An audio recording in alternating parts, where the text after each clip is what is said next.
आलोक मौर्य और ज्योति मौर्य का केस आपको पता होगा कि एक पति अपनी पत्नी को पढ़ाता है और पढ़ा लिखा कर उसे अधिकारी बना देता है। वो व्यक्ति खुद चपरासी था, सफाई कर्मी था, और सफाई कर्मी होने के बाद भी अपनी वाइफ को पढ़ाता है। अपना वेतन का बहुत बड़ा भाग अपनी वाइफ को अधिकारी बनाने पर जरूर खर्च कर रहा होगा, तभी उसकी वाइफ जाकर अधिकारी बनती है, एसडीएम बनती है।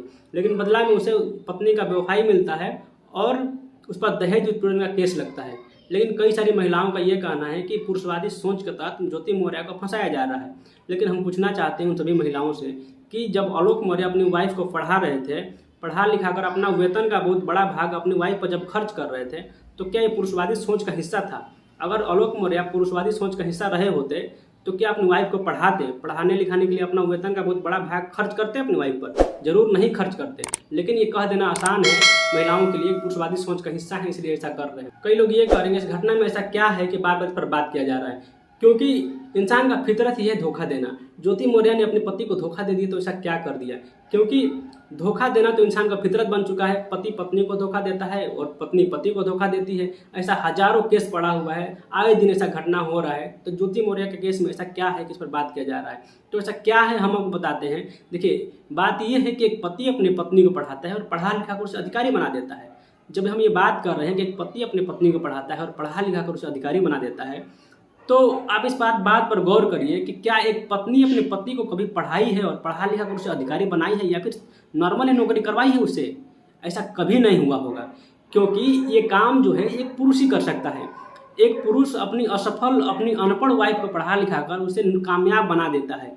ऐसा कई सारे एग्जाम्पल आपको अपने घर पर दिखेगा। आपकी जो माता जी होंगी जरूर पिताजी से कम पढ़ी लिखी होंगी, या फिर आपको ऐसा देखने को मिलेगा कि जब आपके माता पिता का शादी हुआ था, माता अनपढ़ रही होंगी और पिता पढ़े लिखे रहे होंगे, फिर भी दोनों लोग शादी कर लिए होते हैं। लेकिन आज के दौर में देखिए कि अगर आप अनपढ़ हैं तो क्या आपसे एक पढ़ी लिखी लड़की शादी करने के लिए तैयार होगी?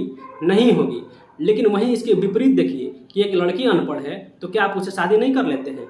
कई सारा एग्जाम्पल पड़ा हुआ है आपके घर के पास, अगल बगल पड़ोस में देखिए कई सारी अनपढ़ महिलाएं का शादी बढ़िया घर में हो जाता है, संपन्न परिवार में हो जाता है। लेकिन अगर आप नौकरी नहीं कर रहे हैं तो आपका शादी एक पढ़ी लिखी लड़की से नहीं हो सकता है। पढ़ी लिखी लड़की हमेशा सफल आदमी खोजती है।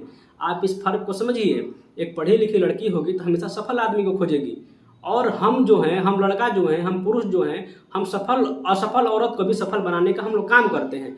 और जब सफल बना देते हैं तो ये लोग कह रही हैं, जैसे ज्योति मौर्य कह रही है कि हम तो तेज तरार पहले से ही थे।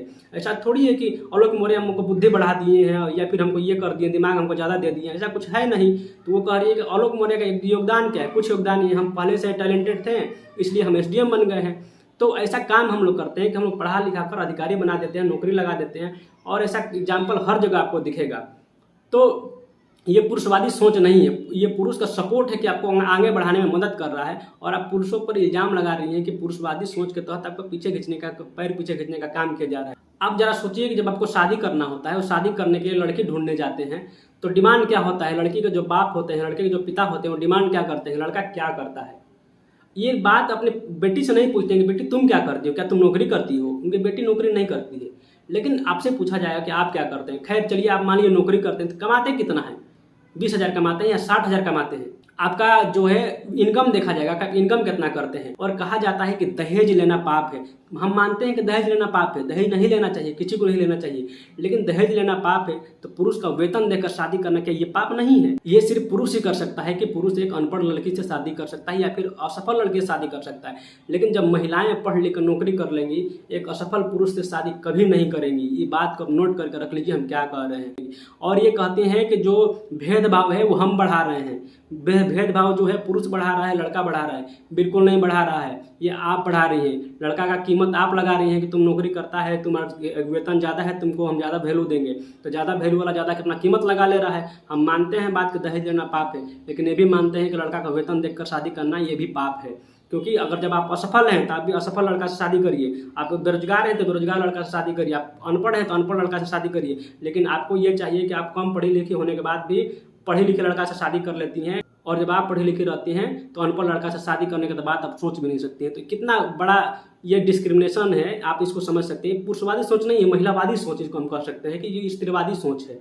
तो दोस्तों इस वीडियो में हमको यही बताना चाहते हैं कि एक पुरुष ही ऐसा काम कर सकता है कि अनपढ़ लड़की से शादी कर लेता है, दहेज का बात सोचे बिना शादी कर लेता है, बेरोजगार लड़के से शादी करता है, स्त्री को आगे बढ़ाता है, फिर भी उसे ये बताया जाता है कि पुरुषवादी सोच का हिस्सा है। तो इस बात को हमें नकारना होगा और बताना होगा कि पुरुषवादी सोच नहीं है, ये महिला का समर्थन करने वाला बात है और इसको आपको भी समर्थन करना चाहिए। नहीं तो जो महिला का समर्थन करने वाला पुरुष है वो भी पीछे हट जाएगा।